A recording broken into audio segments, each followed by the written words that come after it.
We've already established you did nothing with your cell phone. You did nothing at the gas station when you wanted to get more beer after you murdered her. Tell the jury, this is your chance. You said you loved Cyan. You described what a wonderful young woman she was. What did you do to show your concern or worry about her condition? I didn't make any phone calls to law enforcement about it. The answer is nothing, isn't it? You did nothing. Right. You demonstrated a complete lack of concern for Cyan Maroney and her welfare, didn't you? That I remember, that's correct, yes.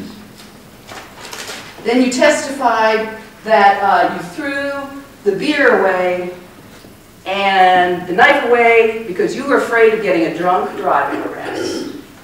Yes. Well, we've already testified. You drink and drive. You were drinking and driving all day. Why did you worry all of a sudden after you committed murder?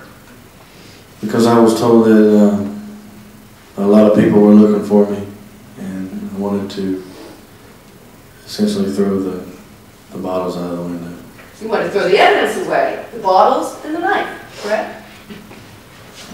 I have noticed the knife, yes. Because if you know that police are looking for you, you know that if you have a bunch of empty beer bottles in the front seat of your car, that's going to be evidence of drunk driving, correct? Right.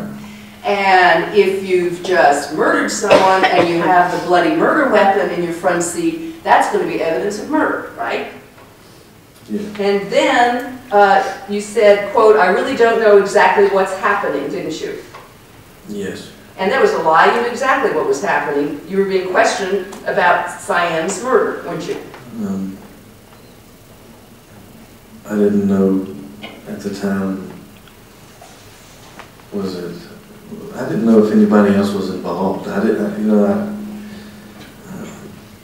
You didn't know somebody else had murdered Cyan Maroney? No, ma'am, not that. I didn't know at the time if it was her, if it was somebody else. I assumed it was her, and I wanted clarification on that. That was all that